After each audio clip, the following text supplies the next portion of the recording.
I just opened a private practice for physical therapy. So let me just get started here. Well, this is a little bit about what I do. I opened a very small outpatient physical therapy studio. I do a lot of orthopedic care, which means back pain, hip pain, wrist fractures, general pain and weakness, and then as far as the orthopedic line goes, I also do some work with post-cancer rehab. This is more specific to post-prostate cancer recovery and post-breast cancer recovery. And then I really feel like where my passion intersects my purpose is in this area of women's health. So I actually have some education credentials in pelvic health physical therapy and also in prenatal and postnatal care for moms. And this is kind of where I really did some soul searching to kind of feel like what I wanted my name to represent and portray, and that was the inner strength, because I want people to feel empowered no matter what you're coming here for or to therapy for. But this for me is something that's important, and I think it gets often overlooked maybe in our society in general, but definitely in our kind of conservative area where we live. So I'll talk a little bit more about this as we go through. Prior to opening this practice, I was actually employed by Aspirus, and I've been there I was there for almost 9 years. And so the biggest question I get is like, why go out on your own? And I guess like part of this has always been a dream of mine to open up on my own. And I feel like when you're in a system, you get a little bit boxed in. And I really want to be able to collaborate with other providers and sort of create like a little more holistic and preventative place to go versus like a medical clinical place to go just when you're hurt. So some of the benefits are lower costs, and I don't know if you're in the same boat that my husband and I are in, but the health insurance issue is becoming a real problem in our country in general. I feel like as a provider, we are very limited in the treatment protocols and services we can provide when we're working for the insurance company. So my goal is to work for the client and for the patient. There's definitely been an escalation of prices over the years, and there's a lot of surprise prices within systemized medicine. I'll give you a little side story. My son had a procedure this fall, and our insurance at the last minute was like, "Oh, we haven't had this pre-approved. Like, maybe we should wait." Well, we were like ready. We were like emotionally ready. This kid was ready. And so when you ask like, well, how much is it going to cost if our insurance doesn't cover it? Nobody can answer that question.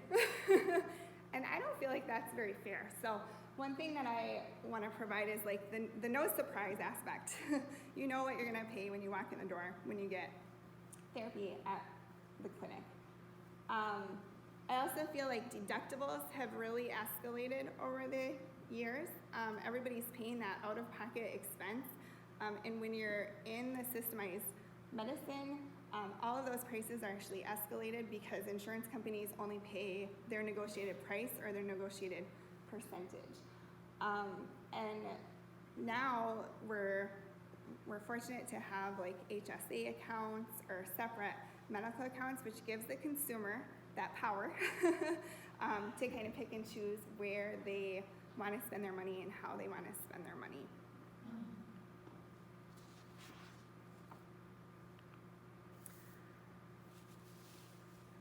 Another service line I would like to offer is the patient connection.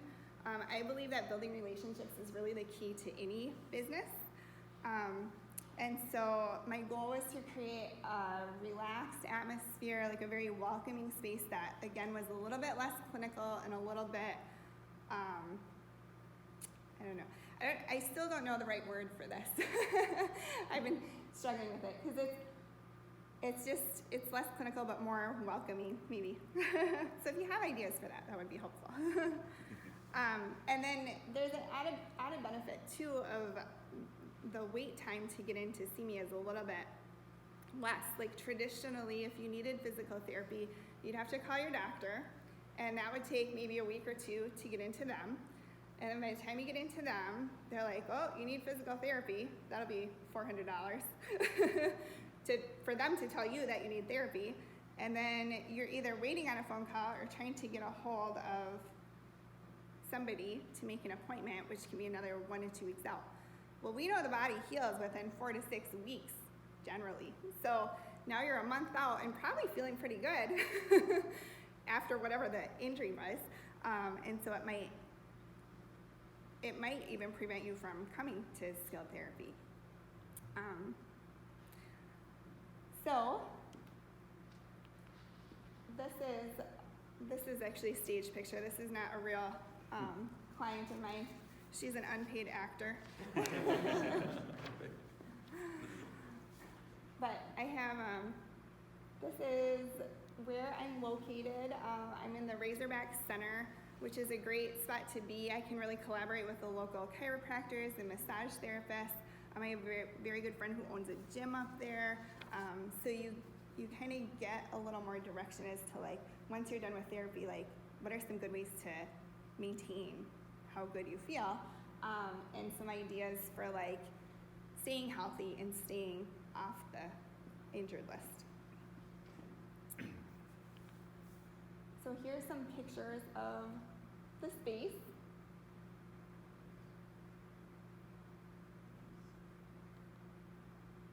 And then just a little bit about myself. I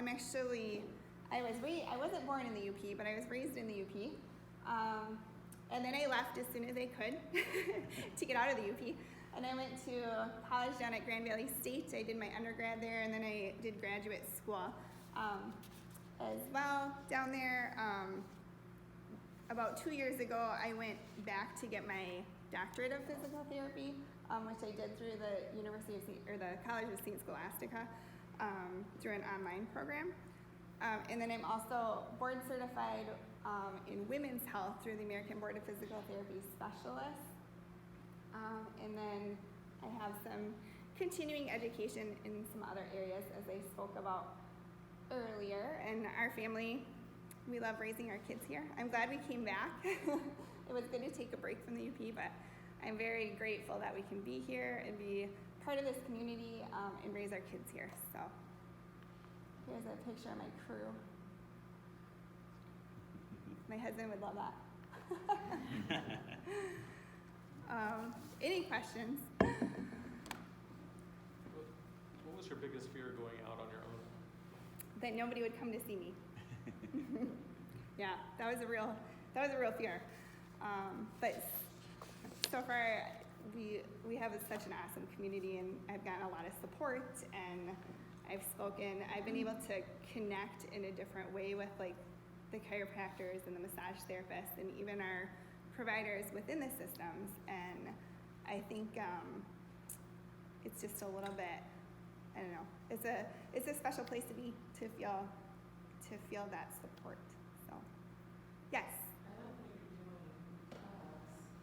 I have a brother who got injured, supposed to be his back or something, making a pool for a relative, and they had to take him to the hospital emergency, just got kind of stuck in a position, quite honestly. And after that was all said and done, to this day, because they didn't offer therapy, they kind of option, it was never in the plan. His name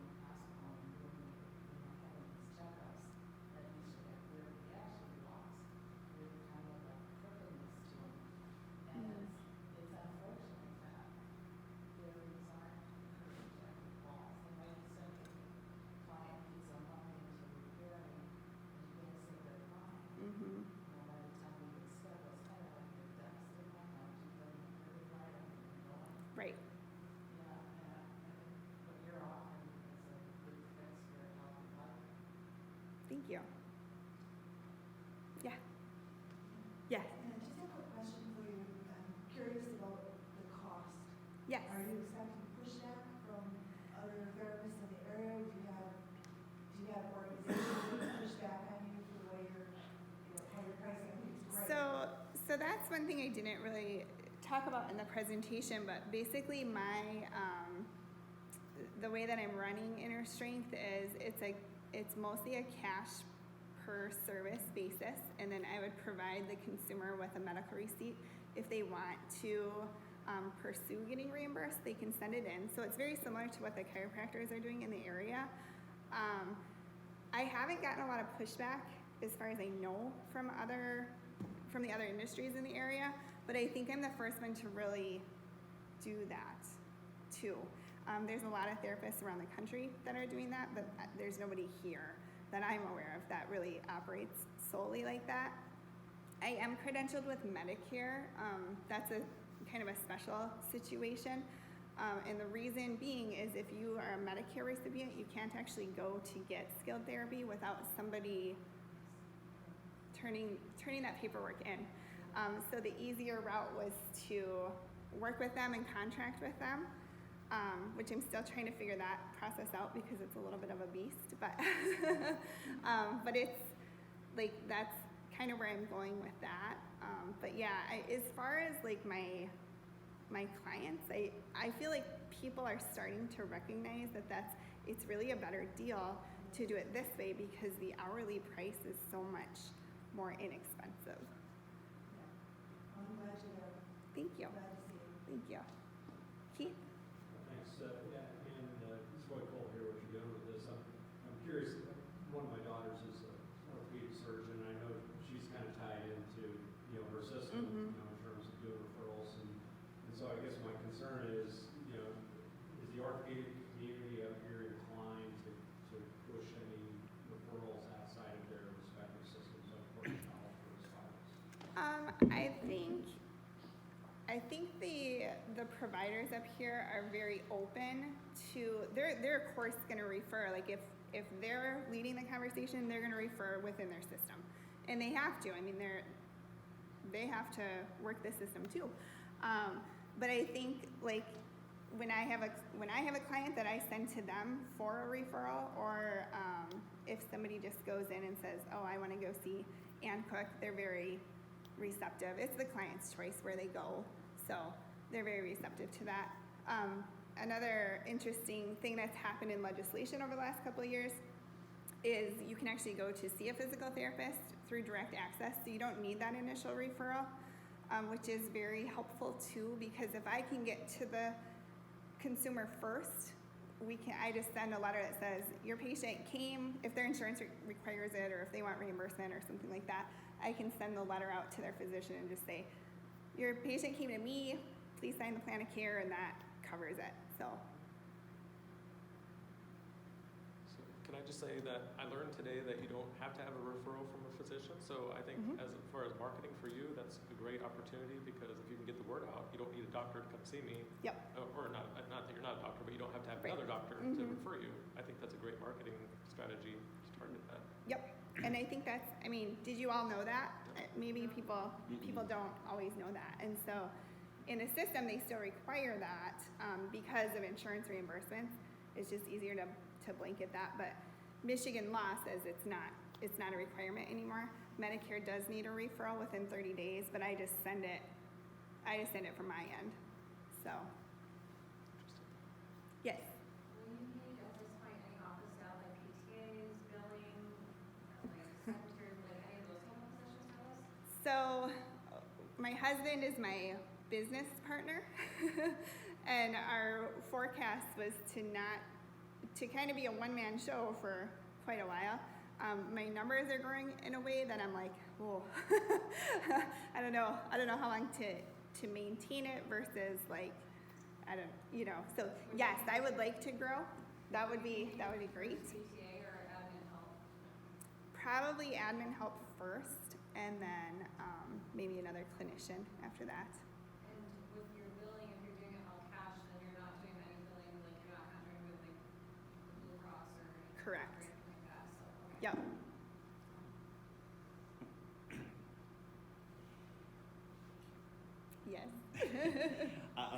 Talking about marketing and some of the things that I guess we've picked up here is wow, I didn't know about this.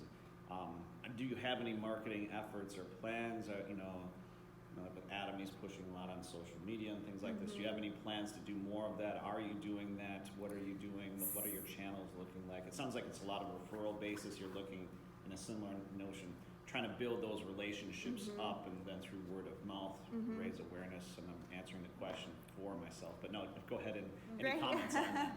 Right. So I've done a little bit of marketing. I've worked with a marketing company downtown. Dave Olson would be a great resource for you for branding. But I have just done mostly like social media at this point. To be honest, I have not had time in my day schedule to even like bring my business cards to people, which is an awesome problem to have. But it's kind of like one of those things, is it busy because it's like new and people are curious, or is there really a need? I hope it's because there's really a need, but I don't want to get behind a marketing in the meantime. Right. So we've been kind of discussing that. But at the same time, though, I don't want to schedule people 3 weeks out or 4 weeks out. Like, I want to be accessible. So I'm trying to figure that out. I do have a Facebook presence. Instagram is confusing me. Is anybody really good at Instagram? Because, I think I'm too old for Instagram. You're good with Instagram? No. Oh. Lynn Mackler, she owns True North Cabin. I've heard her name. But she just did a presentation on Instagram. But Okay. she's doing a class in I think March for it's a pretty low cost. Oh, okay. But you might benefit from that. Yes. That's of interest. Okay. But she's really good at Instagram. Because everybody says Instagram's the way to go, but I haven't been able to figure out I guess Instagram. from my perspective, it's all dependent on who your audience is. Yeah. It really does. So Yeah. you have to know your. I say this a lot, but you need to know who your customers are, or think you know Yeah. who they are, Okay. and then figure out what channels they look at, because it might be much more on the Facebook side, and or through referrals. But you need to figure that part out. Mm-hmm. Good. Any other questions? Oh. Just a summary of the hydrological health plan, like, we're pretty transparent, like, with the pricing, is it hourly? Yep. How does that structure work? So my structure works like this gets a little complicated, but my goal was to have just a flat rate. Like, this is what you're gonna pay per visit. Well, when I'm credentialing with Medicare, I have to charge the same price to everybody. So my Medicare clients and my non-Medicare clients. So what I had to do to reach my hourly price is I still have to bill by the unit with Medicare. So my price is $125 a visit, but I divide that out by 3 units. So if for some reason your visit is shorter and we only do 2 units, then it's a little bit cheaper. If it's a little bit longer, then it's a little bit more expensive. But I try to shoot for that $125 a visit mark. Does that make sense? It's just a little bit, I have to play Play the shell game. that a little bit with Medicare, so, and not be, I don't want to get in trouble with Medicare, so. I'm a rule follower. Any other questions? All right. Well, thanks, Ann.